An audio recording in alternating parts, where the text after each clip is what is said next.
La prédica de hoy se titula El porqué de los dolores en la vida.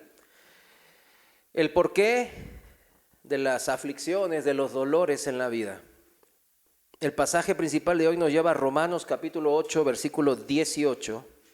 Romanos 8, 18. En la Reina Valera dice así la palabra de Dios. Usted sígame aquí o en la pantalla, ahí lo tiene.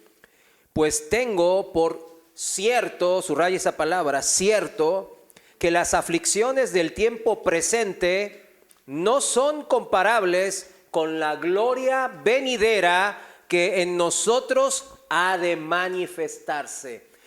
¿En dónde se va a manifestar la gloria venidera? En nosotros, hermanos. Esa es la promesa. No se va a manifestar en algo externo, no va a ser un espectáculo en donde usted nomás va a ser un simple espectador, ¿verdad? Dios no nos invita con un boleto de cine, ¿verdad? O de teatro a sentarnos en un lugar y a disfrutar de cómo Él con todos sus ángeles se glorían y la pasan bien bonito, sino que Él nos invita y nos dice, súbete aquí y participa conmigo como mi hijo en toda la gloria eterna que yo te ofrezco. ¿Cuántos dicen amén a eso? Una gran promesa, no es cualquier promesa. Cheque otras religiones, durante toda la historia de la humanidad, no hay este tipo de promesa de un Dios tan bueno y amoroso como el que nosotros hemos conocido. ¿Cuántos han conocido a este Dios hermoso? Amén. La Biblia, como aquí vimos, que dice, tengo por qué. ¿Qué dice el apóstol? Tengo por cierto, como verdadero, como 100% certero, que los dolores, las aflicciones del tiempo, ¿cuál? Presente, de ahora, de esta vida temporal. ¿Qué significa eso? Que la Biblia, la palabra de Dios, reconoce los dolores, las aflicciones, los sufrimientos de los seres humanos, de las personas en esta vida. Lo reconoce. No se hace la vista gorda nuestro Dios de esto. No le huye al tema. Y si no vamos a esquivar estos temas, ¿cómo es que el Señor los trata? Es de suma importancia saber qué entendemos a través de la visión de Dios, del pensamiento de Dios, del porqué de los dolores y los sufrimientos en esta vida.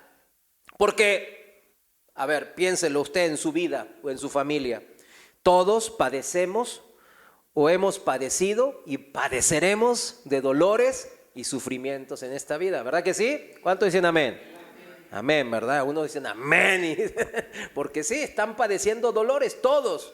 Yo tengo un dolor aquí en el hombro de cargar las maletas de Toby de los viajes que a veces voy con él. Unas maletotas así, yo estoy así con el equipo del golf que tiene. Y digo, no, yo hijo, te lo cargo, yo estoy todavía fuerte. Le digo, no, y estoy todo ya. Tengo unos dolores, tengo una bola aquí en el hombro. Mira, ya, espero que no escuche esto, porque si no, ya después no me va a dejar cargar las cosas. Pero, fíjense, todos tenemos dolores. Tengo dolores de esto y del otro. Todos, como dicen, la sufrimos, ¿verdad? Algunos en mayor medida, otros en menor. Algunos mayor tiempo, muchas veces. Y otras personas muchas más veces. O sea, cada uno en su propia magnitud, en su propia constancia, sufre dolores. ¿Y qué mejor la Biblia, lo que nosotros tomamos como cierto, como palabra de Dios, para que nos explique el cómo debemos de vivir a pesar de estos dolores y aflicciones que tenemos? ¿No le sería sabio darle la oportunidad a Dios que le explique eso? Primeramente, vamos a tener que definir bien lo que nosotros entendemos por la palabra dolor. ¿Qué es dolor? En la Real Academia Española, el diccionario, tiene dos definiciones, fíjese. La primera dice, sensación molesta o aflictiva que genera aflicción de una parte del cuerpo por causa interior o exterior. O sea, la primera definición habla de una molestia, de un mal, de una aflicción, de un daño que sufre mi cuerpo. Y la segunda definición dice sentimiento de pena y congoja. Entonces, en la segunda definición, ¿a qué cosa se define? Al dolor psicológico, como dirían los en el mundo, dolor psicológico o dolor mental, el que lleva al ser interior. Un caso fácil es, pues, ¿qué sería? El desconsuelo, la congoja, la tristeza, la pena, la aflicción, el sufrimiento, la angustia, pues la depresión, ¿verdad? Entonces, ese tipo de cosas tienen que ver con la mente, el corazón, o sea, el ser interior, mi alma. Así en un conjunto, la primera y la segunda definición de lo que es el dolor, podemos definir fácilmente como una sensación o un sentir, porque yo lo siento, no es algo que imagino, que me causa una molestia, una aflicción, un malestar en mi ser, que viene o sale pues de mi persona. Ese dolor, ese malestar, yo sé que está en mi persona, sea mi persona corporal, en mi cuerpo, o sea en mi persona del alma, el ser interior, en la mente y el corazón. Sea uno u otro, la consecuencia es que me genera pena, congoja, tristeza, aflicción, tormento, angustia. Eso es lo que causa el dolor en diferentes grados, dijimos. A mayor dolor, entonces, tanto corporal como mental, me va a dar mayor pena, congoja, tristeza, aflicción, tormento, ¿verdad? O sea, mientras la intensidad del dolor aumenta, la consecuencia del dolor, la tristeza, la congoja, la angustia, el tormento, aumenta también. Hasta aquí lo visto, pues el dolor así caracterizado netamente es que negativo, es algo malo.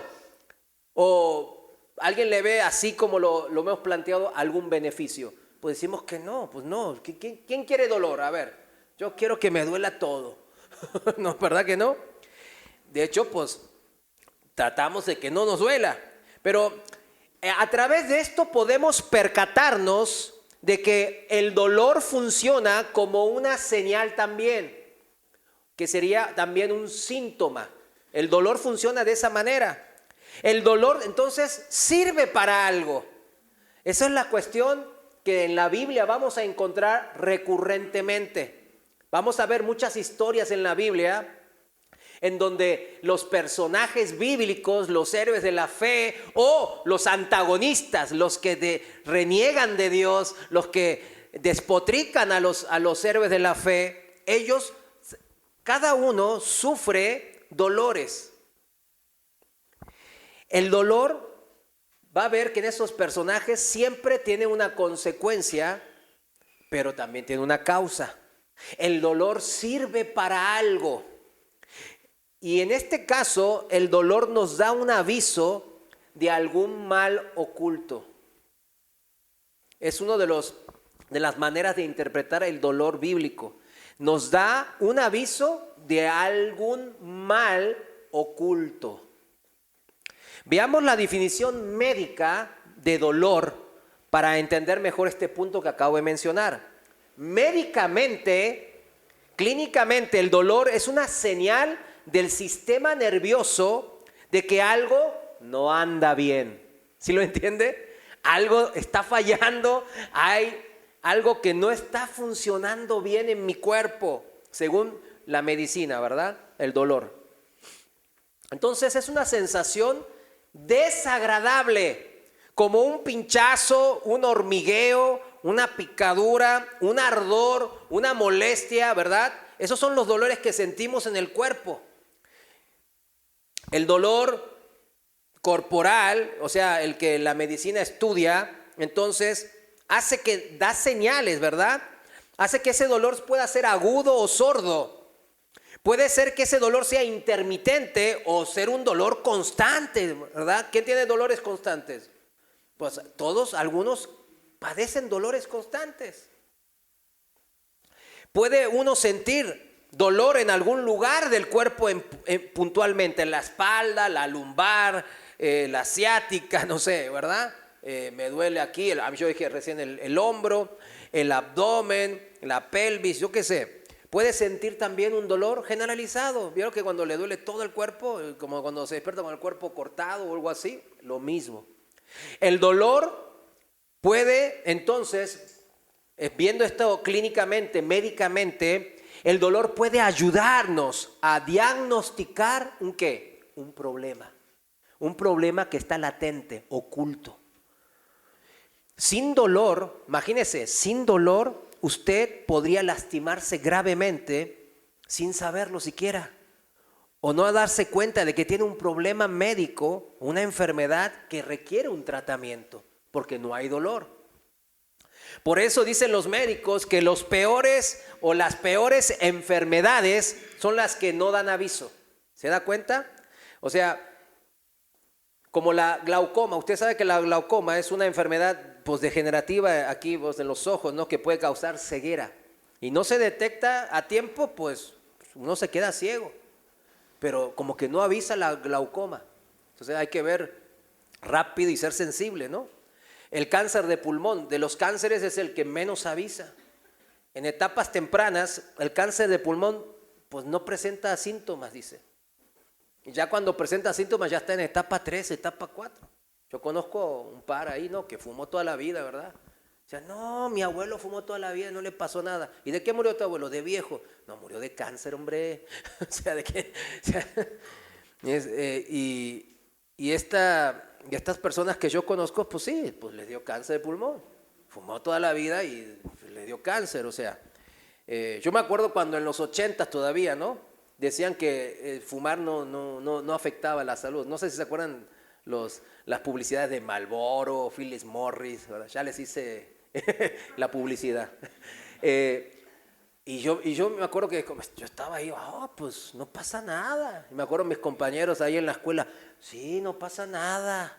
Y todos fumando y haciendo deportes y fumando. Y me acuerdo que me subí a un avión, todavía era el 90. Y todo fumando en el avión, Y yo viajando a Corea, imagínense, 15 horas. Y había una sección de fumadores. Yo no entiendo cómo había sección de fumadores si es un solo avión, como si fuese que habría 2 aviones, ¿verdad?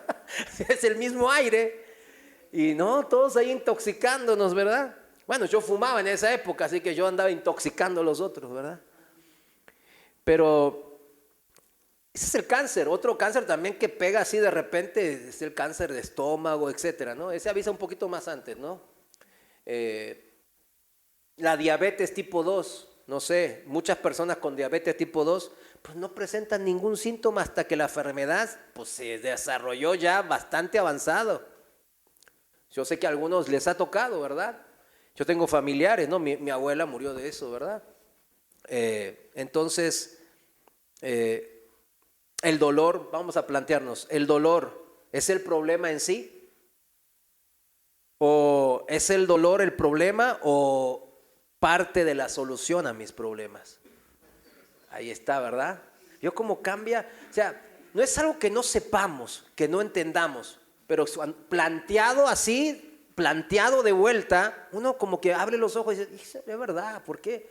¿Por qué me ando quejando de los dolores, verdad? Que nos quejamos de los dolores, pues nos tiene que doler para saber qué nos está pasando.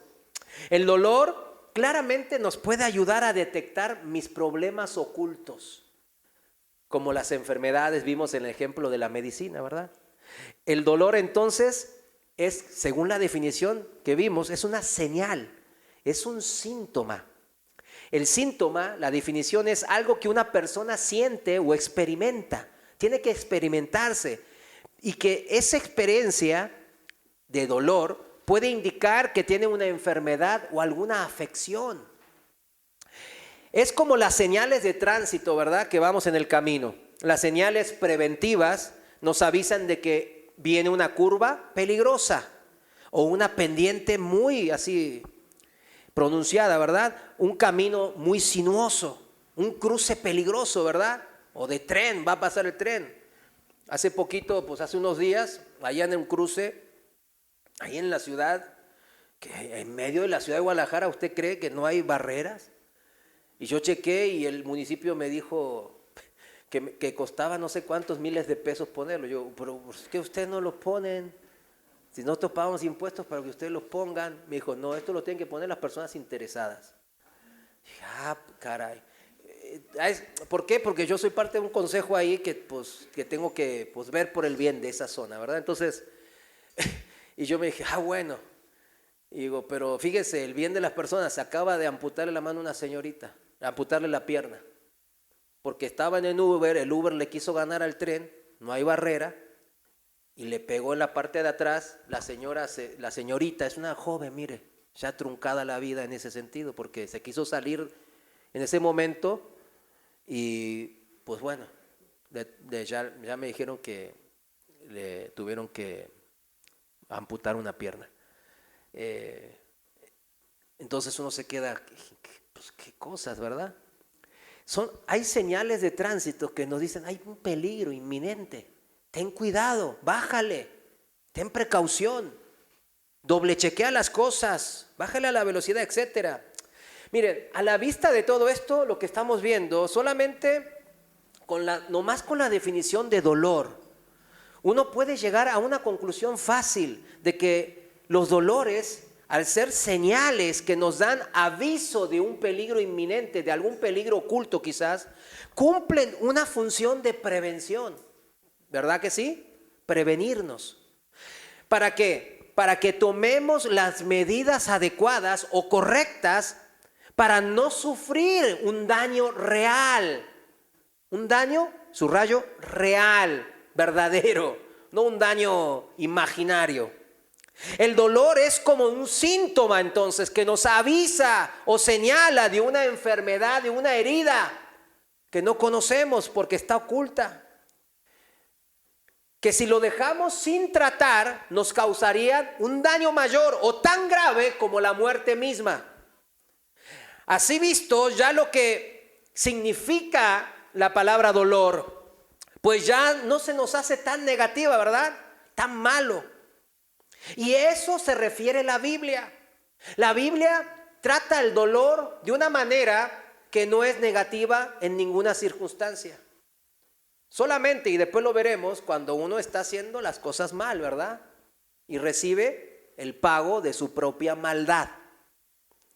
Mas, sin embargo, nosotros que tenemos la verdad en nuestro corazón, ¿verdad? No lo tenemos guardado en la Biblia, estoy hablando de la Biblia, la verdad, la Biblia, guardado, ¿verdad? Ahí nunca no, la tenemos en nuestro corazón porque la leemos, lo tomamos como la verdad de un Dios que nos ha amado y nos sigue amando y quiere que a través del conocimiento de su palabra nosotros crezcamos, maduremos en el Espíritu y tomemos decisiones correctas. Que cuando algo nos duele, paremos la alerta y digamos, híjole, me parece que algo estoy haciendo mal. Y frenemos y nos detengamos a pensar qué cosas me están causando dolor en la vida. ¿Usted visto así, cómo ve el dolor? Ya lo ve de una manera diferente, ¿verdad? De una manera bíblica. Pero muchas personas no lo ven bíblicamente. Es más, quieren con analgésicos, ¿verdad? Que tratan nomás al dolor y no a la enfermedad. Curar la enfermedad. De esos analgésicos, ahora usted sabe que en Estados Unidos y en Europa y en algunos países de por ahí hay una epidemia de opioides, se le dice. ¿Sabe lo que son los opioides? Bueno, no los voy a juzgar. No, yo sí lo conozco, hermano. No, nadie lo va a juzgar, ¿verdad? Los opioides son, pues sí, ya saben, las drogas, como el fentanilo, ¿verdad? Que ahora está tan de moda. Y el fentanilo ahora vio los videos de YouTube, ¿verdad? Que ve ahí en el país del norte, ¿no? Que están ciudades grandes, todos así, como zombies. ¿Sí vieron esos videos? Que están como zombies. Gente, miles de gentes en el centro de las ciudades como Filadelfia. Ahí yo veía una de Filadelfia, por eso me acordé. Están cientos de mujeres y hombres, jóvenes y ancianos, todos así caminando como zombies, parados así por el fentanilo, que es un opioide ahora de moda, ¿verdad? ¿Qué buscan ese tipo de opioides? Bueno, Podemos ver del otro lado, ¿verdad? De los más light, de los analgésicos, pues como la aspirina, ¿verdad? El paracetamol, que ya todos conocemos. Entonces, de eso al otro, pero al fin y al cabo, todo esto, ¿qué están tratando? El dolor. El fentanilo y las drogas poderosas sintéticas quieren tratar el dolor que llevan, ¿en dónde? ¿En el cuerpo? No. ¿En dónde? En el corazón, en el alma. Se sienten solas, se sienten angustiadas, tienen fobias, tienen miedo a morir, tienen miedo a esto. Entonces buscan ese tipo de drogas para quitar ese dolor momentáneo. Saben que es momentáneo, pero lo buscan porque de perdido dicen, así dicen, de perdido momentáneamente yo me olvido de mis problemas y mi angustia. Y me da una paz y un gozo momentáneo. Entonces, ¿qué hacen? Cuando se acaba ¿cómo se dice? El efecto, buscan de vuelta eso. Y eso genera adicción y después la muerte. Es triste, ¿verdad? Pero nosotros los cristianos, al entender el dolor bíblico, el Señor nos invita a no rehuirle al dolor. Al contrario, nos invita a enfrentar el dolor, a enfrentarlo. Vayamos a la palabra de Dios para ver cuál es el origen de la palabra dolor. Vamos a ver, porque usted como cristiano no se ha encontrado gente que es incrédula, que no cree, y no, ay, ¿usted qué creen? ¿Y por qué si Dios es tan bueno como dice, es tan amoroso? ¿Por qué el mundo está así todo destruido y todo lleno de maldad? Él creó la maldad, hasta unos dicen, ¿verdad? Hasta hay cristianos que dicen que Dios es el autor de la maldad. ¿Usted cree? A ver, dígalo. Ok, quería escuchar eso. Me da gozo, en serio. Porque en otros lados yo digo eso y algunos dicen, sí, amén. Dice, oye, hermano, ayúdenme. Pero bueno, gracias a Dios, ustedes son hermanos que pues tienen entendimiento básico de este tipo de cosas. Vayamos. Las preguntas serían, ¿habrá Dios creado el dolor y el sufrimiento? Pues ya lo respondimos. Porque la otra pregunta era, ¿o será que el dolor y el sufrimiento surgieron como consecuencia de algún mal hecho por el hombre, algún mal oculto que tenía el hombre? Ahí está, ¿verdad? Ahora, entendiendo la definición secular y médica y clínica del dolor, podemos extrapolarlo y hacer la analogía del dolor bíblico y entender por qué hay tanto dolor en el mundo. Según el relato bíblico, claro, es esta segunda opción, ¿verdad? Que el dolor y el sufrimiento surgieron como consecuencia del mal hecho en el corazón de los hombres, que estaba sembrado ahí en el corazón de los hombres. En Génesis capítulo 3, la serpiente antigua, alias Satanás, entra en escena en un mundo perfecto. ¿En un mundo qué? Perfecto. Porque Dios había dicho, creó todo y dijo, estaba sumamente contento el Señor, porque todo lo había creado muy bien, o sea, en una manera hermosa. Y ahí entonces, ¿qué significa? Que no había dolor, que no había angustia, que no había tristeza, sufrimiento. Las palabras, vamos a ponerlas así, negativas o feas o malas, entre ellas la palabra dolor, todavía no aparecían en el relato bíblico de la creación del mundo. No aparecían hasta Génesis 3, no había nada de eso. Pero Adán y Eva, los primeros hombres, crearon de una manera, entraron en este mundo, fueron creados, y cayeron en pecado. ¿A qué? Al desobedecer el mandato de Dios. Dios, ¿qué significa eso? Dios ya les había dicho, les había dado la señal. Mire, mis hijitos, por aquí hay que irse. Cuidado con esto. ¿Está bien? Y ellos dijeron, ok. ¿Los hizo Dios inteligentes? Amén. ¿Nos hizo inteligentes? Amén, ¿verdad? Yo contra un chimpancé, yo siempre lo voy a ganar. O sea, ya contra usted no sé, ahí estamos a la par, ¿verdad? Pero contra un chimpancé yo le voy a ganar. No sé si usted, pero yo sí le voy a ganar. Ahí contra el orangután quizás a veces alguna cosa me gane, porque vi que eran muy inteligentes estos orangutanes, ¿verdad? Pero Así nos creó Dios, con una inteligencia, una conciencia, ¿verdad? A su imagen y semejanza nos creó Dios, dice la palabra. Y cuando ellos desobedieron el mandato, no lo hicieron ¿por qué? Por ignorancia ni porque sean tontos. Sí lo está entendiendo, ¿verdad? Lo hicieron en plena conciencia y con una decisión pues, propia. Y se dejaron engañar por el diablo. Confiaron más en las palabras de la serpiente antigua que en las palabras ¿de quién? De Dios. Por ello, eso significa que se dejaron engañar por sus propios corazones, porque esto de dejarse engañar en sus propios corazones, ¿qué significa? Que en mi corazón yo le doy más valor a otras voces que a la voz de Dios. ¿Hay otras voces en el mundo? Muchísimas, muchísimas. Gurús, filósofos, libros de esto, profesores y bla, bla, bla, gente que decimos, pero después en contraparte de eso que está, la voz de Dios, la palabra de Dios. Y cuando nuestros propios corazones se dejan engañar diciendo, no, estas otras voces, híjole, qué sabiduría, qué inteligencia, y me voy por aquí, me voy por el atajo. Le voy a quitar aquí, le voy a quitar la curva, me voy a ir por el atajo. ¿Y qué pasa? Nos engañamos a nosotros mismos. Dejamos que todas las trampas que la serpiente puso en este mundo nos hagan tropezar. ¿Sí lo entiende? Porque de esa manera se mueve. Y aquí viene el punto de inflexión, mis hermanos, cuando entran las palabras negativas del dolor. Y vayamos al pasaje en cuestión ahí en Génesis capítulo 3, versículos, vamos a leer del 9 al 19, 10 versículos, vamos a leer. Génesis 3, 9 al 19, en la traducción viviente, lo voy a leer. Usted sígame en su traducción si quiere. Génesis 3, 9 dice, ya conoce usted el relato, ¿verdad? Todo hasta ahí estaba color de rosa, todo estaba bonito, todo estaba sin sufrimiento, hermoso. Entonces, pero ya fueron tentados y comieron del árbol del conocimiento del bien y del mal. ¿Por qué? Porque buscaban tener que igualarse a Dios como el diablo, ¿verdad? Hacerse como Dios de la sabiduría. Entonces el Señor los llamó al hombre, ¿dónde estás? El hombre contestó, te oí caminando por el huerto, así que me escondí.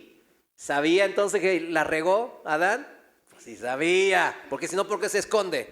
Tuve miedo porque estaba desnudo. Ahí está. ¿Quién te dijo que estabas desnudo? Le preguntó el Señor Dios. ¿Acaso has comido del fruto del árbol que te ordené que no comieras? El hombre contestó, la mujer que tú me diste fue quien me dio el fruto y yo comí. Ahí está, ¿no? Este es el principio del pleito matrimonial. El hombre echándole la culpa a su mujer y ahora vamos a seguir. Entonces el Señor Dios le preguntó a la mujer, ¿qué has hecho? La serpiente me engañó, contestó ella, por eso comí. A ver, vamos a hacer un punto aquí. Yo quería leer este pasaje antes de entrar a lo del dolor, porque fíjense la dinámica, ¿se dan cuenta? El hombre, ¿qué tiene que hacer? Proteger a su mujer. No mandarla al frente. ¿Sí entiende? O sea, ¿se fijan cómo empezó todo esto chueco? Vamos a decirle de esa manera. El hombre tenía que proteger. Yo fui. La mujer me dio, pero yo tomé la decisión. Y tú que me diste cabeza de familia, yo la regué. Perdóname y por ahí perdona. Y si quieres a mí no me perdonas, pero perdona a mi mujer, ¿verdad? Eso sería el más caballeroso, ¿sí o no, mujeres? Claro que sí, ¿verdad? Pero bueno, miren, ahí estaba el Adán, ¿verdad? Muy parecido a algunos hombres aquí. Entonces dice de esa manera, pero la mujer también contestó mal. La serpiente me engañó y por eso yo comí. ¿Es verdad eso, que la serpiente la engañó? Sí, es verdad. Pero el concepto principal, ¿es ese que la serpiente la engañó o lo que yo previamente les dije? Que dentro del corazón se dejó engañar. ¿Sí me entiende? Porque Dios le dio inteligencia y conciencias sobradas para poder ¿qué? Discernir, saber separar lo bueno de lo malo, se llama discernir. Pero ella nomás le echó la culpa ¿a quién? A la serpiente. Entonces el Señor Dios le dijo a la serpiente, miren la paciencia de Dios, ¿verdad? a la serpiente le dice, por lo que has hecho, a ella ya ni le contesta, porque el diablo ya fue expulsado de los cielos, ¿verdad? Ya tuvo juicio y él para la eternidad va a ir al lago de fuego, al infierno eternal, ¿verdad? Entonces a él ya no hay que preguntarle nada, ¿verdad? Nomás él directo fue con la sentencia con el diablo. Por lo que has hecho, eres maldita más que todos los animales, tanto domésticos como salvajes. Para los que saben que Dios así los creó, animales domésticos, porque uno dice, ay, ¿cómo evolucionaron estos animales? Y estos animales son bien dóciles y estos animales son bien salvajes. Porque Dios dice en la palabra que creó animales domésticos y salvajes. Está escrito en la palabra desde la creación, por si no sabía. Bueno, dice, andarás sobre tu vientre arrastrándote por el polvo durante toda tu vida y pondré hostilidad entre tú y la mujer. Aquí viene la primera profecía bíblica, ¿no? Entre tu descendencia y la descendencia de ella. Su descendencia, o sea, de la mujer, te golpeará la cabeza y tú le golpearás el talón, el calcañar. Aquí habla de la profecía de Jesucristo, porque yo supongo que todos lo sabíamos, ¿no?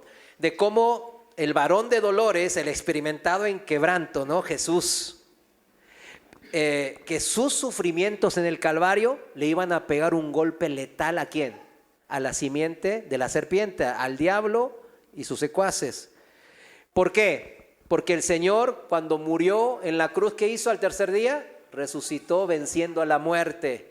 Y el diablo entonces fue derrotado en la cruz del Calvario. Fíjense en dónde fue derrotado. El diablo ya está derrotado, según la palabra de Dios. ¿Por qué nos incita a pecar el diablo ahora entonces, sabiendo que él está derrotado? Porque se quiere llevar, él es una persona que lo mueve los sentimientos de envidia, de corrupción, de avaricia, de todas las cosas de los frutos de la carne, ¿verdad? Entonces, este diablo quiere llevarse a la mayor cantidad de gente, engañarla lo más posible y llevárselas ¿a dónde? A donde él sabe que va a ir, al infierno eternal. Pero fíjense cómo el Señor, ¿por qué dicen que el Señor destruyó los planes del diablo y lo venció en la cruz? ¿Por qué? Porque la muerte ya no es eternal para todos aquellos que hemos arrepentido de pecados y hemos puesto nuestra confianza en Cristo. Ya la muerte, la maldición principal que le fue decretada al hombre, ya dejó de ser para que todos los que depositamos nuestra fe en Cristo Jesús y en lo que Él hizo en el Calvario de la cruz. ¿Cuántos dicen amén a eso? Amén. Ahí fue derrotado, porque ahora lo que dicen bien, la paga del pecado es muerte, pero ahora nosotros tenemos vida eterna en Cristo Jesús. Por eso el diablo, ¿cómo cree que nos ve? Dice, híjole, estas almas las quiero destruir y no puedo. Fue vencido. Hemos ya vencido a través de la sangre del Cordero. Y ese es el mensaje más hermoso que nosotros tenemos que preservar en lo más profundo de nuestro corazón. Que nunca se nos olvide, porque esa es la esencia y el fundamento del Evangelio, mis hermanos. Pero ahora vienen los dolores de esta vida, porque nosotros no nos fuimos como angelitos ya a la otra vida, ¿verdad que no? Aquí estamos en esta tierra todavía. Ese es el tema. Por eso, mientras estamos en esta tierra y ya hemos vencido la muerte, ¿sí me entiende? No, pero si vamos a morir físicamente. Pero la muerte física nomás es una transición, es una mudanza. Mi cuerpo se desaparece porque así fue decretado, ¿no? Del polvo vienes y al polvo irás. Y ahora nuestra alma y espíritu van con el Señor a la espera del día glorioso de la resurrección, que vamos a resucitar como Cristo resucitó. Esa es la esperanza. Y esa es cuando la muerte dice, ya, ¿dónde está tu aguijón, oh muerte? Ya no tiene efecto en nosotros el veneno de la muerte. Eso es la mejor noticia, ¿verdad?, que nos podría haber pasado en esta vida. Pero seguimos en esta vida. Ese es el tema. Esa es la cuestión del dolor. Volvamos a Génesis 3, Versículo 16. Ahora el Señor les va a decir, le va a dictar sentencia al hombre y a la mujer. Y fíjense qué tiene que esta sentencia, fíjense la relación. ¿Con qué está relacionado la sentencia del Señor en esta vida para el hombre y la mujer? Luego le dijo a la mujer, Génesis 3:16, luego le dijo a la mujer, haré más agudo el dolor de tu embarazo y con dolor darás a luz. Ahí está. ¿Qué empezó? ¿Cómo fue la sentencia a la mujer? Pues más dolor. ¿En qué? En lo que más precioso puede ser para una mujer, el dar a luz, ¿verdad? Ahí está. En el momento más precioso de poder ver a su hijo o a su hija nacer, es el momento de más dolor. Y eso, todas las mujeres que son madres no me pueden desmentir eso, ¿verdad? Eso, dicen que yo no lo experimenté, obviamente, yo no soy un hombre atrapado en el cuerpo de una mujer y nada de eso. Así que yo no lo experimenté y nunca lo voy a experimentar. Pero les puedo decir una cosa bien clara. La mujer que lo hizo, pues mi esposa, por ejemplo, porque cuando nació Angie, como este temperamento como el mío, muy temperamental, cuando la enfermera fue por ¿cómo se dice? Para la raquia, está la insección. Bueno, Toby se esperó, pum, y ella pues dice que no sufrió nada. Y hasta cuando no sufrió nada, yo me acordé de esto y yo dije, pues eso como que antibíblico. ¡Que sufra! Porque, no, ¿verdad? ¿Verdad que cuando somos inmaduros espiritualmente, así somos, ¿verdad? Pero bueno, en la segunda, cuando nació Angie no se esperó. Cuando la enfermera fue por la raquia, Angie nació. Que fue rápido, pero mi esposa vivió todo el dolor sin anestesia. Y entonces sí, ella sí sabe, ¿verdad? El dolor. Entonces, sí, y me confirma, ¿no? Que es un dolor más grande que puede haber, ¿verdad? Pero la alegría que viene después del dolor es también tremenda. O sea, una de las más grandes alegrías, si no es que la más grande de las alegrías, ¿verdad? Por eso, cuando empieza con la mujer, empieza con el dolor. En su momento de más alegría, ahí está el dolor. Vas a tener dolor. Y desearás controlar, dice esta versión, desearás controlar a tu marido, pero él gobernará sobre ti. Aquí entonces hablamos del dolor del parto, ahora al dolor ¿de qué? Del matrimonio, ¿verdad?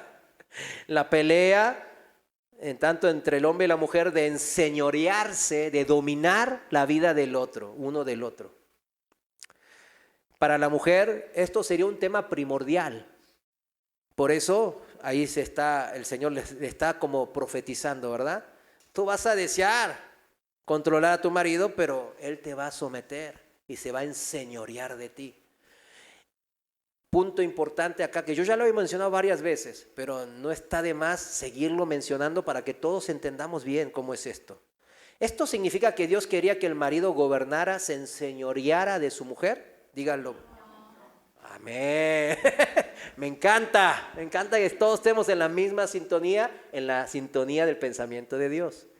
Él está dando una profecía de lo que iba a pasar y una maldición, no que cuando Dios maldice, no maldice porque Él nos quiere maldecir, sino es la consecuencia ¿de qué? Del pecado oculto. Él nos está solamente, abre así el scroll, es como que le está diciendo, bueno, la ley espiritual tal, no la cumpliste, entonces te toca esta maldición. ¿Sí me entiende?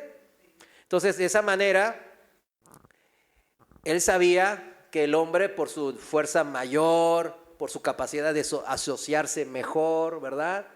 Iba a dominar a su mujer y la iba a sojuzgar. ¿Vieron como ahorita los musulmanes o algunos, bueno, de hecho, alguna gente que no entiende este concepto bíblico, ¿verdad? Pues se enseñorea mucho. Yo lo hacía mucho también con mi esposa, yo lo admito. Yo lo hacía mucho, porque yo decía, no, es bíblico, yo soy tu cabeza. Hasta que después, Pastor Chuy, todos me dijeron, no, pues cabeza es no ser el señor de tu mujer, es proteger a tu mujer. ¿Vieron cómo cambia? Nada que ver, ¿verdad? Porque el que se enseñorea de la mujer, ¿qué es? ¿Qué hace? Ejerce un yugo. ¿Un yugo de qué? De prisión. Un yugo es una prisión, ¿verdad? Que uno lo encadena a una prisión. Pero ¿qué hace el Señor? El Señor siempre nos libera de un yugo. Jamás nos va a poner un yugo de nada. ¿Sí entiende? Entonces, pues no me quiero centrar mucho en esto, porque ya, si no, después no me va a dar tiempo el otro. Mire, entonces, importante. La mujer le tiene en su parto y en su matrimonio, viene la maldición por haber pecado. Ahora al hombre, 17. Y al hombre le dijo, dado que hiciste caso a tu mujer y comiste del fruto del árbol del que te ordené que no comieras. ¿Obedecer en algo a tu mujer es pecado? Otra vez. No, muy bien. Algunos dudaron, ¿eh? Es que ahí estaba escrito, hermano. ¿Vieron cómo? Por eso estoy testeando, ¿verdad? Porque es algo importante, porque habla de la familia, el matrimonio. Y es algo que como yo metí tanto la pata, entonces yo ya sé por dónde viene esto, ¿verdad? Entonces mucha gente todavía en el cristianismo dice, nunca le hagas caso a tu mujer, porque está escrito, dado que hiciste caso a tu mujer, obedeciste a tu mujer, te voy a disciplina, maldición. Entonces nunca obedecer a la mujer. No, nada que ver, ¿verdad? Está en el contexto, ¿verdad? Acá significa que el hombre le hizo caso a la mujer, es el problema, o que le puso más importancia a lo que ella dijo a lo que Dios ya le había dicho. Ese es el tema aquí. El tema es la desobediencia y la rebeldía a lo que Dios ya le había dicho y le había ordenado. Pero él se fue sobre el arco del triunfo, se lo tomó así y le hizo caso a su mujer. Le puso a hacer caso a su perrito ahí, o al leoncito que él le dio nombre a la jirafita, que su mascota, ¿verdad? Yo qué sé. Lo importante es, le hizo caso a otra persona antes que a la persona divina de Dios. Ahí está la explicación y seguimos leyendo. Dice, y comiste del fruto del árbol de que te ordené que no comieras.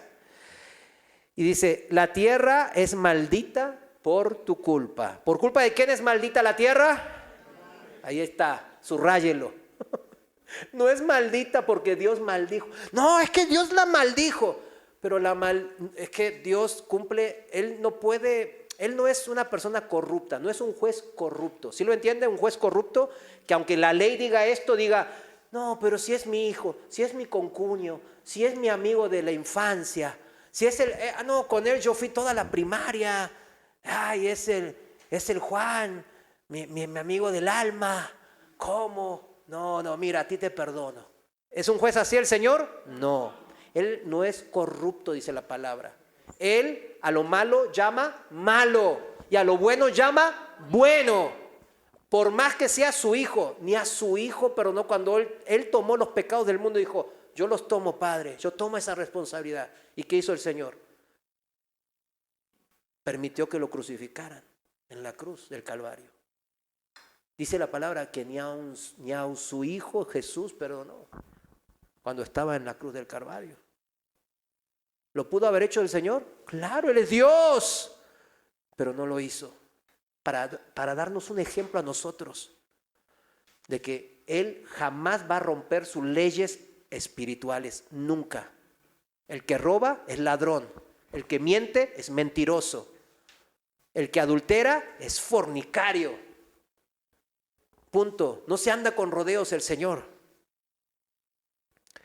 Por eso, cuando hablamos de esto, cuando Él dice, la tierra es maldita por tu culpa, aquí está bien claro. Él maldice, siempre Él habla en primera persona porque Él es el que creó la ley espiritual. ¿Sí lo entiende ahora, no? Como Él creó la ley espiritual, dice, yo te maldigo. ¿Por qué? Porque Él fue el autor de las leyes del universo, de todas, las espirituales y las naturales. Entonces, pero aquí, ¿vio cómo hace el Señor un caso puntual? Dice, la tierra es maldita por tu culpa. Y aquí lo aclara bien claro.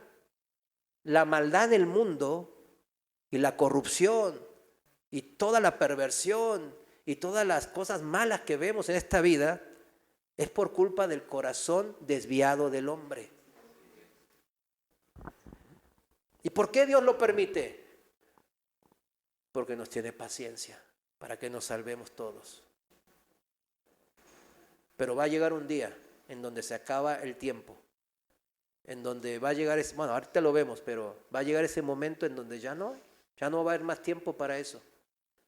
Y ese tiempo se acerca, mis hermanos.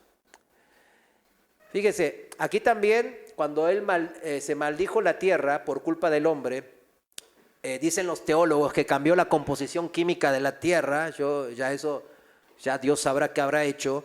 La tierra para labrar significa aquí, ¿no? Para la agricultura. Y que se hizo menos estéril, ¿entiende? Entonces, para que le cueste cultivar, porque dice, toda tu vida lucharás para poder vivir de ella. Te producirá espinos y cardos, aunque comerás de sus granos. Fíjense la misericordia de Dios. Te va a rendir menos que te rendía en el jardín del Edén. En el Edén te rendía al 1000% quizás. Ahora te va a rendir al 100%, que es mucho también, pero menos de antes. Ahora vas a tener que trabajar arduamente. Pero vas a poder comer de ello, dice. Versículo 19. Con el sudor de tu frente obtendrás alimento para comer hasta que vuelvas a la tierra de la que fuiste formado, pues fuiste hecho del polvo y al polvo volverás. Aquí la maldición principal que dijimos, ¿cuál es? La muerte. Recuérdelo bien.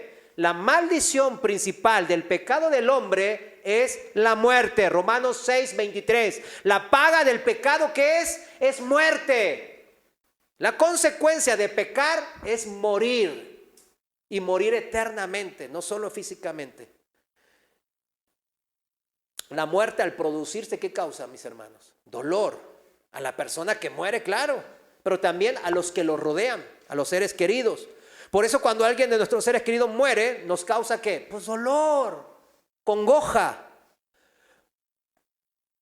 Por eso dicen también que la muerte, la mejor muerte, ¿cuál es? Es aquella que ocurre sin sufrimiento, ¿verdad? O a la persona que muere, ¿no? Que fallece. O sea, yo he sido testigo de varios fallecimientos y la mayoría han partido con dolor. Yo puedo compartir el testimonio de mi hermana mayor que falleció en el 2018, ya hace 6, 7 años. Y sí, ella estaba con cáncer y el cáncer se le había expandido por todo el cuerpo. Y fue muy doloroso, la verdad, ver morir así a mi hermana, pero ella pudo arrepentirse, ¿verdad? En ese momento, e irse con el Señor, ¿verdad? Pero a veces es doloroso ver, ¿no? Los que estamos ahí. Yo recuerdo también que también yo siempre, desde que tengo conocimiento de la muerte, ¿verdad? Uno le teme a la muerte. Pero yo me acuerdo que siempre decía, no, a mí mi máximo deseo es morirme sin sufrir, decía, me acuerdo. Siempre decía lo mismo. La Biblia, fíjense, de hecho la Biblia premia a muchos de sus héroes de la fe con una muerte que dice después de una larga vida y en su lecho de muerte, en su cama, ¿verdad? O sea, quizás durmiendo o quizás ya haciendo todo lo necesario, heredando y ya se va. Lo que más me resulta acá icónico es la muerte de David. Si usted se fija de David, que no fue un hombre perfecto, pero fue un hombre conforme al corazón de Dios, dice. O sea, que se sabía arrepentir. La regué, Dios. O sea, la persona conforme al corazón de Dios, ¿qué significa? Que es humilde. Humilde, lo suficientemente humilde para arrepentirse. Para admitir un error significa. Por eso David tenía eso. No era perfecto, pero era alguien que decía, Dios, Padre, la regué, perdóname. Eso es lo que sabía hacer bien David. En el Salmo 51 usted lo puede ver ahí, como él hace una poesía hermosa, ¿verdad? De alguien que se arrepiente. Pero dice en Primera de Reyes 2:10, no lo busque, dice que durmió David con sus padres y fue sepultado en su ciudad. Y eso habla positivamente de su muerte. Él, en el contexto de Primera de Reyes capítulo 2, vemos que él antes de eso le hereda todo a Salomón. Le dice, mira Salomón, haz esto y lo otro, júntate con a este cuidado, con el otro. Y le deja todo y lo ve en el trono y él se goza que lo ve en el trono y después ya se muere. Dios le permite ver todo ese gozo. ¿Sí me entiende? O sea, también tiene que ver, muchas veces la Biblia nos da que a pesar de que la muerte es la maldición principal de los hombres, todos tenemos que morir, Dios da a sus justos a veces muertes dignas, se les llama, ¿verdad? Con el menor de los sufrimientos. Pero ahí mismo también vemos a los que obraron mal, ahí mismo, a los que fueron traicioneros y avariciosos. ¿Se acuerdan del general de David, el rey David? ¿Quién era su general? Joab, ¿verdad? ¿Se acuerdan de Joab, de los hijos de Sarvia? Que siempre decían, ¡ay, hijos de Sarvia, me causan problemas! Es como cuando yo digo, cuando Darío y Hanna, ¿verdad? ¡Ay, esto me causan todo el tiempo problemas!, ¿verdad? Entonces es lo mismo. Hijos de Sarvia, digo, hijos míos, digo. Entonces David todo el tiempo se andaba quejando de los hijos de Sarvia. Entre ellos el mayor, su general mismo, que era su primo, era Joab. Y fíjense lo que a Joab le dice a su hijo. Antes de morir en su lecho de muerte, le dice a Salomón, al que va a quedar como rey: pero no permitas que envejezca y vaya a la tumba en paz. Bueno, ya aquí tengo la historia de la muerte de Joab. Usted la conoce, que se murió ahí agarrado los cuernos en el altar, ¿verdad? Y no, pues vino Benaía y bye, se acabó. ¿Por qué? Porque todo el tiempo su corazón traicionero hacía que traicionara a los hombres de Dios. Era una esencia de él, te está traicionando. Por eso David le advierte a su hijo: cuidado con Joab. Y dice: no permitas que envejezca y vaya a la tumba. O sea, vemos a los hombres que no fueron justos en sus vidas, que fueron traicioneros. Él mató a un general de Israel, ay, le dio la mano y después le clavó el cuchillo así.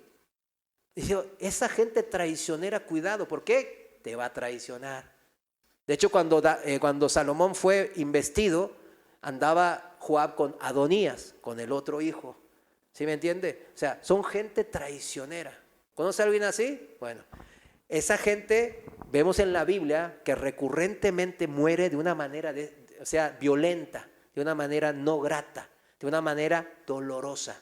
Y lo vemos aquí. Y dice, por ejemplo, otro caso que David le dice a Salomón es Simei. No sé si se acuerdan de Simei, cuando David huía de Absalón. ¿Se acuerda? Que, ay, ya me voy. Y David estaba triste porque estaba huyendo de su propio hijo. Y vino una persona de la familia de Saúl. ¿Se acuerda? Simei. Y le tiraba piedra, y lo maldecía. Y le decía: tú, maldito fornicador, asesino. Bueno, sí, ¿fue eso, David? Sí, ¿verdad que sí? Pero, ¿qué hace el diablo? Menciona nuestros pecados, ¿verdad? Le gusta dividir, le gusta hundirnos, ¿verdad? Esa no es la manera del cristiano, ¿verdad? Pero ahí estaba Simei. Después fue y le pidió perdón cuando David volvió victorioso. ¿Y qué dijo David? Yo no te voy a matar. Y David se lo prometió y se lo cumplió. Pero miren lo que le dice a Salomón, a su hijo: yo le juré por el Señor que no lo mataría. En 1 Reyes 2:8 y 9 dice: pero ese juramento no lo hace inocente. Fíjense, miren la lógica de todo esto, ¿eh? Tú eres un hombre sabio, le dice a Salomón, y sabrás cómo darle una muerte sangrienta. Ay, qué sangriento. Este David ya estaba por morirse y no, ¿qué onda? Este no era un hombre de Dios. Volvemos, Dios es un Dios de amor, pero también es un Dios de ¿qué? Justicia.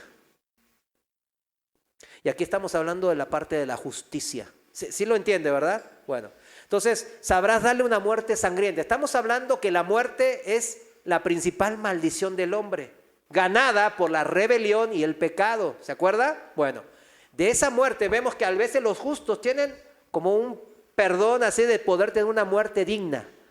¿Sí me entiende? De hecho, a los hijos, ¿cómo les dicen? Que a los que son obedientes y honran a sus padres, ¿qué les pasa? Vivirán una larga vida, significa. O sea, tiene que ver que la muerte se va. Tu sentencia de muerte, yo te voy a alargar. ¿Sí me entiende? O sea, siempre la muerte es el centro de la maldición de los hombres, porque es la paga del pecado. Bueno, estamos hablando entonces de gente mala. Y como vemos en la Biblia que esa gente mala siempre tiene muertes, vive vidas cortas o muertes sangrientas, muertes deshonrosas. ¿Sí lo han entendido, verdad? Esto nos habla entonces de una generalidad. Estamos hablando de una generalidad, pero hay excepciones a la regla. Lo tengo que mencionar porque después no se piense que si yo cruzo la calle, me atropella el camión y ustedes digan: ay, el hermano tenía pecados ocultos. Lo digo por mí, la verdad. Y si me tropieza y me aplasta el camión, usted no me acuse así, ya estoy aplastado ahí. Hermano, usted está en pecado oculto y yo todo aplastado. hermano. Le digo que no. Y le cito Lucas 13:4. Vayamos a Lucas 13:4. Vayamos a Lucas 13:4 en la traducción viviente. Dice así el Señor que hay excepciones. ¿Que hay qué? Excepciones. ¿Y qué piensan de los 18? 18 que murieron cuando la torre de Siloé les cayó encima. Murieron aplastados. ¿Sí me entiendes? Ya ver a los fariseos y a los escribas diciendo, esos tenían pecado y por eso murieron. ¿Se acuerdan? Así serían, ¿verdad?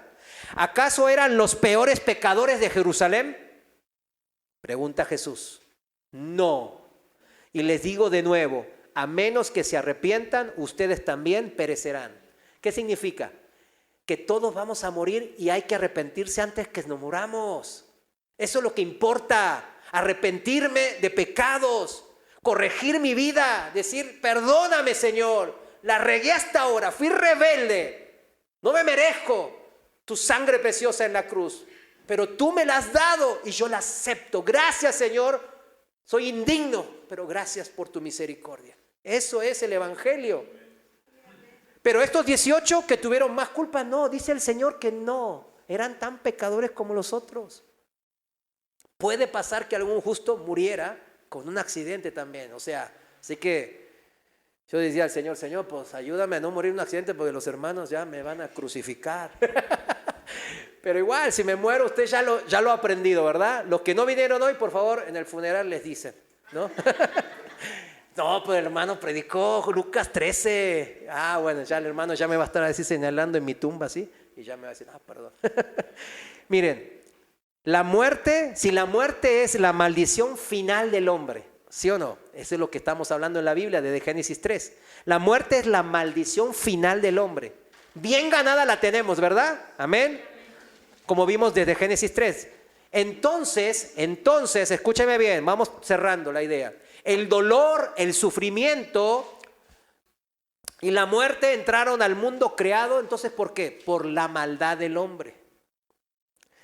La maldición final del hombre es la muerte. Entonces, ¿por qué fuimos malditos? Por nuestra culpa, por no obedecer a Dios, por menospreciar la palabra de Dios y decir que mi palabra o lo que en mi corazón me dictamina es mejor idea que la de Dios.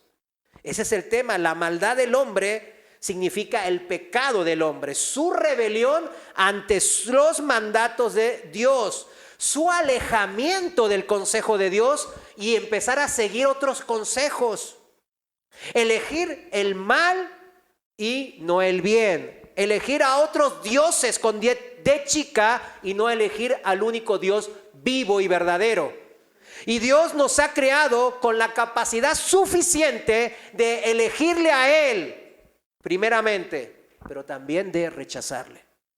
No me interesa. Usted, por ejemplo, ha tomado una decisión correcta, ha venido aquí a escuchar la palabra de Dios para ver qué puedo yo aprender o rectificar en mi vida. Esa es una actitud como la de David, mis hermanos. Al elegir nosotros otros dioses del mundo especialmente, otros consejeros, otras voces, eso se llama pecado. Eso acarrea el mal o la maldición en mi vida. Y ahí está la muerte. Ya entendimos todos el origen del mal y del pecado. Amén. Ya lo tenemos que saber explicar, mis hermanos, porque mucha gente necesita que les expliquen esto, porque están encerrados en muchos problemas, en muchos dolores y angustias. Y usted le tiene que decir, le habla del Dios que usted conoce, ya conoce. Y dicen, ay no, si tú bien, ay que enamorada de ese Dios tan bonito, pero ¿por qué está todo mal en mi vida? ¿Por qué estoy tan mal? Y no sé qué. Y ustedes ahí tienen que saber explicar en tiempo y forma, en su tiempo. No le diga, usted es un pecador, te mereces morir. Y el otro está ahí todo deprimido. No le dé el, ¿cómo se llama? El golpe de muerte, ¿verdad? Si está ahí, usted apapáchelo, ¿verdad? Bueno, ¿y ahora qué con el dolor que me causa este dolor que me causa tanta aflicción y tristeza y tormento y daño y angustia? ¿Qué con esto? ¿Qué dice la Biblia al respecto? ¿Será que si me convierto y si soy cristiano, ya dejo de padecer ese dolor y ya dejo de sufrir? ¿Pare de sufrir? No, ¿verdad que no? Juan 16:33, usted no sabe bien este pasaje, vamos a leerlo juntos. Es tan importante este pasaje porque el mismo Señor nos está diciendo bien claramente, es imposible interpretarlo de otra manera este pasaje. Estas cosas os he hablado para que en mí tengáis paz. En el mundo, en esta vida temporal, tendréis aflicción. Pero viene la esperanza. Pero confiad. Yo he vencido al mundo. La aflicción se llama tribulación en el griego, opresión, persecución, angustia. En fin, en este mundo va a haber dolores al por mayor para los cristianos. Para los seguidores de Cristo significa esto. Ay, pues qué, pues entonces ¿para qué soy cristiano? Pero dice bien claro, mire, hermanos, es importante que el cristiano no es pare de sufrir. En serio. Decía un gran hermano llamado C.S. Lewis, no sé si lo conozca, escribió muchos libros, ya se fue con el Señor. Decía, el problema no es por qué sufren los hombres de gran fe, humildes y piadosos, decía él. El problema no es eso, sino por qué algunos hombres que se dicen de fe no sufren. Ese es el problema, dice. El problema del cristianismo moderno, dice que es ese, mis hermanos. Los dolores al por mayor. Pero entonces, ¿somos los cristianos gente sufriente porque sí? ¿Sufrimos porque sí? No, muy bien. Tenemos una esperanza de cosas mejores, más allá de esta vida temporal. En el mundo tendréis aflicción, pero confiad, yo he vencido al mundo. Cristo nuestro Señor ya venció la maldición final, la muerte, dijimos. Aquella muerte que es consecuencia del pecado de nosotros los hombres. Ahora confiemos que nosotros también vamos a vencer a la muerte. Eso significa, confíen. Su maldición final que ustedes se merecen, ya la borré, ya la he quitado. Confíen en mí, ya he vencido. Primera de Tesalonicenses 4:16, ¿qué dice? Los muertos en Cristo, ¿qué? Resucitarán primero. Y luego nosotros los que vivimos, los que hayamos quedado, si quedamos en el momento que el Señor vuelva, seremos ¿qué? Arrebatados juntamente con ellos en las nubes para recibir al Señor en el aire, y así estaremos siempre con el Señor. ¿Cuántos dicen amén? Esta es una esperanza bienaventurada, hermosa. Y yo sé que a los cristianos que van empezando cuando leen esto dicen, no, espérame, que esto es un cuento de hadas, de historieta de superhéroes, ¿verdad? Salir volando y que no sé qué en el cielo y que parece de esas de Marvel, ¿no? Pero nuestro Señor nos ha prometido esto. Cuando Él vuelva, los muertos en Cristo van a resucitar primero. O sea, sus cuerpos van a cambiar. Se les va a dar a su alma y a su espíritu, se les va a dar un cuerpo nuevo, regenerado, poderoso como el de Cristo. Y a los que han quedado todavía vivos, cuando Él vuelva, se les va a arrebatar. Van a salir volando y en el cielo, en las nubes, se van a encontrar con el Señor. Imagínense encontrarse con el Señor en las nubes. Yo ya miles de veces me he imaginado ese momento, porque es el momento que más añoro. Y verlo ahí, y de repente que mi cuerpo que tiene ya como 30 kilos de más, y me diga, ya se te va todo eso, ya las dietas, ya la hernia esa desaparece, la ciática se fue, todo se fue, el dolor de muelas se fue, todo se fue, y ya te veo un cuerpo como el mío. Esa es una promesa más grande y espectacular, mis hermanos, que merece toda nuestra atención, merece todo nuestro respeto, todo nuestro amor, toda nuestra dedicación. Totalmente, mis hermanos, porque Él no escatima en las promesas que nos ha hecho hasta ahora. Mas sin embargo, nosotros somos los que a veces somos perezosos en leerlas y por eso no nos acordamos de cuántas cosas Él nos ha prometido, mis hermanos. Confiemos entonces, como dice la palabra, confiad en mí. Confiemos que nosotros, los de la familia de la fe, resucitaremos como Cristo lo hizo, ya para no morir jamás. No como Lázaro, que tuvo que morir de vuelta. No, sino para ya no volver a probar la muerte nunca más. Porque nuestra fe nos ha justificado delante de Dios, nos ha reconciliado con Dios y ahora podemos ser parte de la gloria venidera, como dice la palabra. Está escrito, Romanos 5:1, vamos rápido ahí. Dice, justificados, Romanos 5:1, Reina Valera, justificados pues, ¿por qué cosa? Por la fe. Tenemos paz para con Dios por medio de nuestro Señor Jesucristo. En la traducción viviente dice, por lo tanto, ya que fuimos hechos justos a los ojos de Dios por medio de la fe, tenemos paz con Dios, gracias a lo que Jesucristo nuestro Señor hizo por nosotros. ¿Qué hizo el Señor? Murió por nosotros en la cruz. Segundo versículo, debido a nuestra fe, ¿debido a qué? Porque yo soy bueno, hago buenas obras. No, debido a nuestra fe. ¿Qué dijo el Señor? Confiad, confiad. Cristo nos hizo entrar en este lugar de privilegio inmerecido, en el cual ahora pertenecemos. Y esperamos con confianza y alegría participar de la gloria de Dios. Participantes de la gloria de Dios. Su gloria nos las ha entregado junto a Cristo. O sea, ¿qué más nos puede? Su gloria. ¿Qué significa la gloria de Dios? Todo de Dios. Como los hijos que heredan. Usted se muere, hijos, digamos que tienen acá 1,000 pesos, 1,000 pesos y 1,000 pesos. Mira, les voy a heredar estos 1,000 los voy a tirar a la basura y estos 1,000 se los voy a dar a fulano y mengano allá. ¿Verdad que no es así? Pues ahí están los 3,000 pesos, son todos tuyos, poco o mucho, todo es tuyo, hijo. Si nosotros que somos malos no sabemos escatimar, ¿cómo vamos a pensar que Dios va a escatimarnos algo? Él nos ama como ama a su propio Hijo, al unigénito, a Jesucristo. Por eso nosotros vamos a recibir todas las cosas, toda la gloria de Dios. ¿Cuántos quieren participar en la gloria de Dios? Amén. Porque ciertamente heredaremos todas las cosas junto a Cristo. En el versículo previo al pasaje principal de hoy, ya terminando, volvamos al principio. Romanos capítulo 8, versículo previo, versículo 17. 7 minutos y terminamos. Romanos 8, 17 dice, nosotros, hijos, ¿también qué? Herederos de Dios y coherederos con Cristo. Y fíjense, no da porcentajes. ¿Da porcentajes, mis hermanos? No. Cristo, 51%. Ay, pues el unigénito hijo, el mero bueno, el Señor. Y nosotros el 49% nos los dividimos entre millones de millones, ¿verdad? ¿Dice eso? No escatima. Vamos a heredar junto a Cristo, igual a Cristo.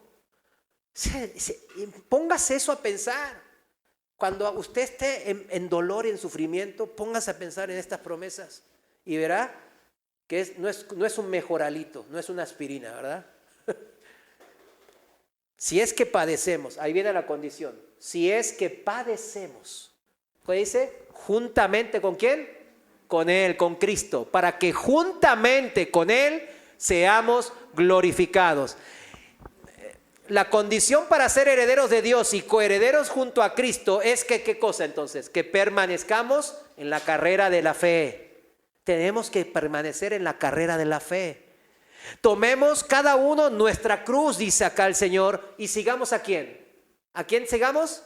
A Cristo, no a la serpiente antigua, no a otras voces o a otros dioses, no a la prosperidad de este mundo, a cosas que se van a acabar quemadas. No, sigamos el consejo ¿de quién? De Dios. Eso significa los que padecemos juntamente con Él. Pues si queremos heredar con Cristo, debemos de seguir ¿qué? Su camino.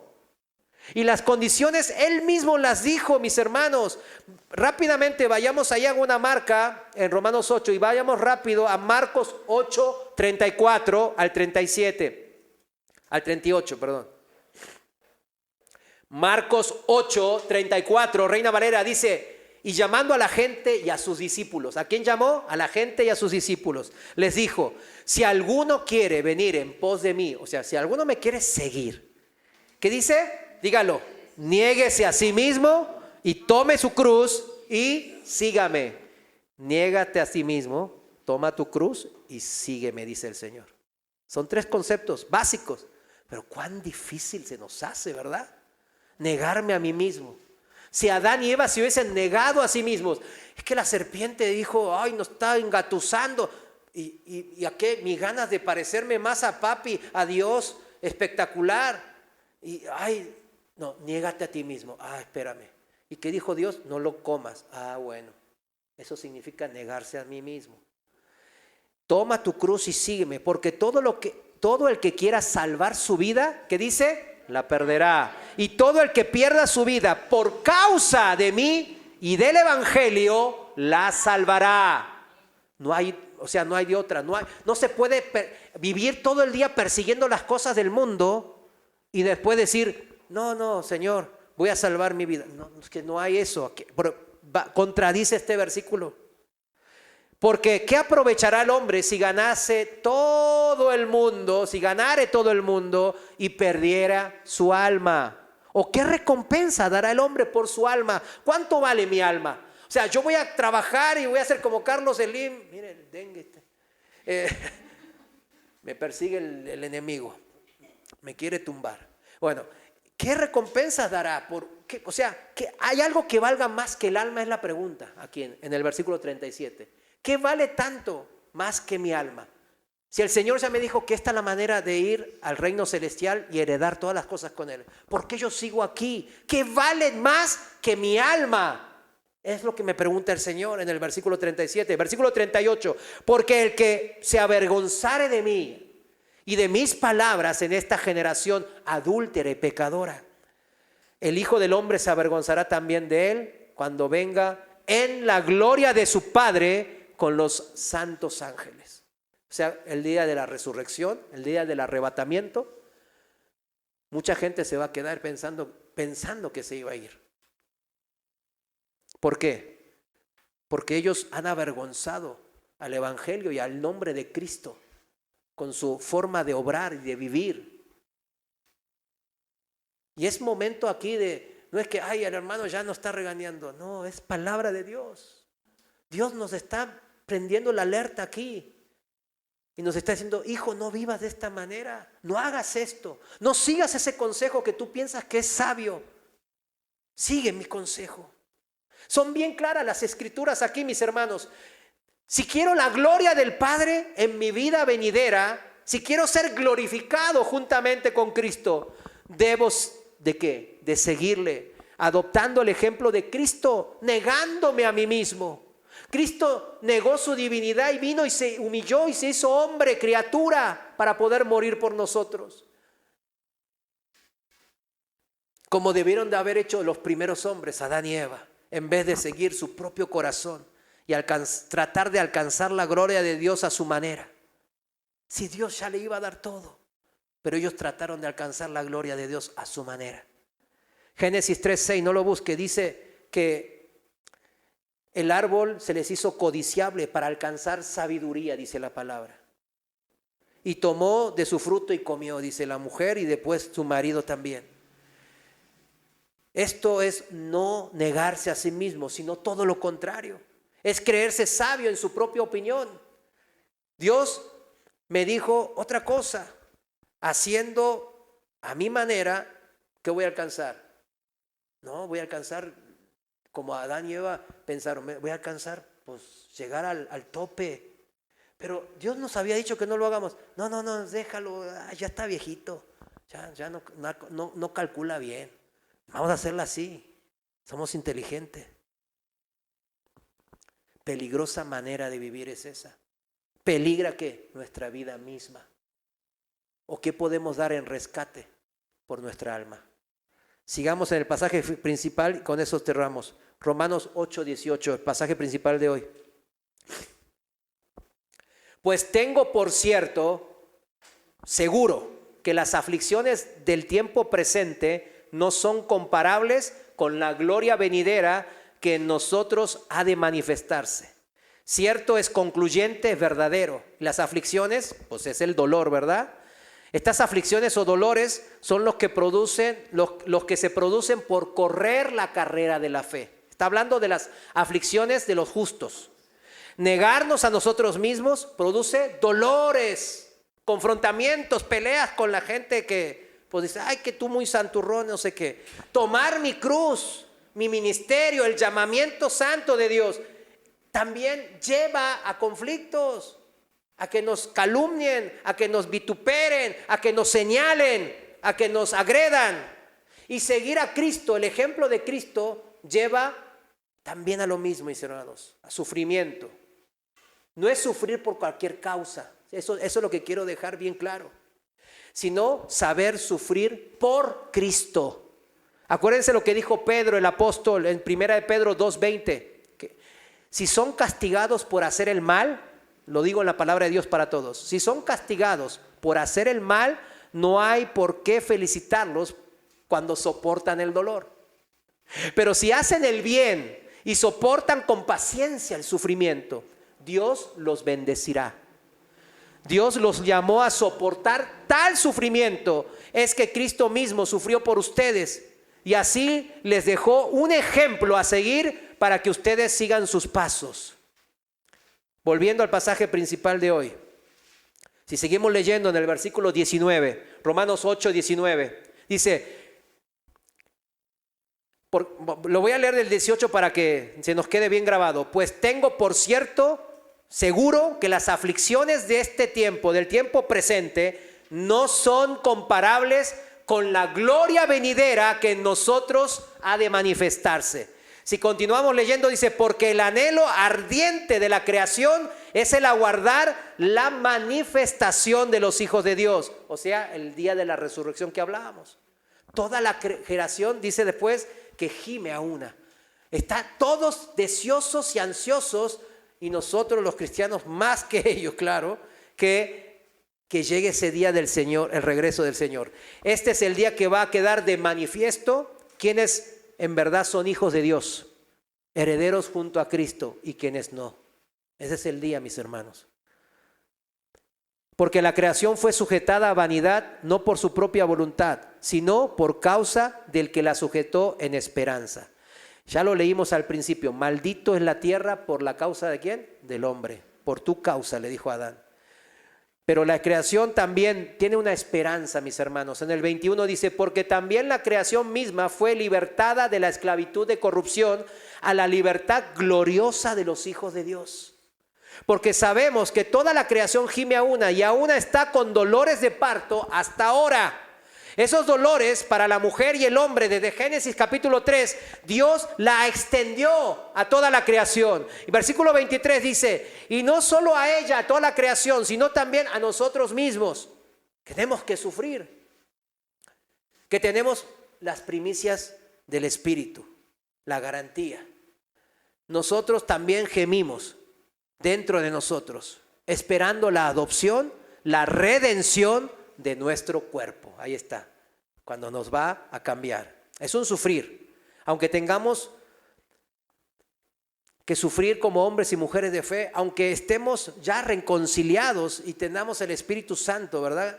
Quedamos nosotros a la espera de la promesa del cuerpo glorificado como el de Cristo, donde al recibir ese cuerpo glorificado se completa nuestro volver al estado original de Génesis 1 y 2. ¿Sí lo entiende? Ese es el estado original que el Dios nos quiere reconciliar. Ya estamos reconciliados, pero Él dice, espérate, hijo, todavía estás en ese cuerpo corrupto, aguántale, súfrele, yo estoy contigo, te doy las primicias del Espíritu Santo, voy contigo, estoy dentro de ti, te voy a dar paz y gozo, te voy a dar sabiduría, te voy a hacer que tengas discernimiento. Espérame, que va a llegar ese día de redención y vamos a estar juntos, pero como iguales, dice el Señor. Eso es algo increíble. Si está en Cristo usted, ¿debe de haber dolores en esta vida por seguir a Cristo? Sí, son las marcas de Cristo, las señales que somos cristianos, mis hermanos. Gálatas 6:17 dice, de aquí en adelante nadie me cause molestia, dice el apóstol Pablo, porque yo traigo en mi cuerpo, ¿qué cosas? Las marcas del Señor Jesús. Las marcas del Señor Jesús. En la versión traducción viviente dice, de ahora en adelante que nadie me cause problemas con estas cosas, Pues yo llevo en mi cuerpo cicatrices, dice aquí, que muestran que pertenezco ¿a quién? A Jesús. ¿Cuántas marcas, señales, dolores, cicatrices tiene usted que muestran que pertenece a Jesús también? Póngase de pie. Vamos a orar. Como dijo el hermano C.S. Lewis, el problema no es por qué sufren hombres de gran fe, humildes y piadosos, sino porque algunos hombres que se dicen de fe no sufren. Ese es el problema que el hermano encontró. Señor, te damos gracias, porque nosotros también hemos encontrado este problema como el hermano. Tú nos has mostrado hoy, Padre, que es digno y es un deber sufrir por tu causa, Señor. Ayúdanos a no sacarle la vuelta, Padre, a no avergonzarnos de tu palabra, sino a sufrir el agravio, a sufrir el dolor. Pero ese dolor es momentáneo comparado con toda la gloria venidera. Señor, en estas promesas nosotros hemos confiado y te agradecemos, Señor, porque tú lo has puesto por escrito, esta promesa, Señor, y las has sellado en nuestro corazón a través del Espíritu Santo. Te damos gracias, Señor, porque nos mantienes firmes en la carrera de negarnos a nosotros mismos, tomar nuestra cruz y seguirte, mi Dios. Ayúdanos a no desviarnos ni a la derecha ni a la izquierda, mi Dios, para seguir firmes en esta carrera de la fe, mi Dios. Aún y a pesar de todas las marcas y cicatrices que se nos presentan, tú compartes esas aflicciones con nosotros. Señor, gracias. Gracias por mantenernos. Gracias por hacernos parte de tu familia y llamarnos hijos. En el nombre de Jesús te pedimos que toda nuestra familia, que todos nuestros seres amados puedan entrar en este conocimiento de tu amor y puedan estar con nosotros en aquel día glorioso de tu manifestación junto a tus ángeles poderosos. En ese día te veremos cara a cara. Gracias, en el nombre de nuestro Señor Jesús. Amén. Pues yo le bendigo en el nombre de Cristo. Bendiga a su familia, bendiga a su hermano, ahí a su hermana. Dios les bendiga.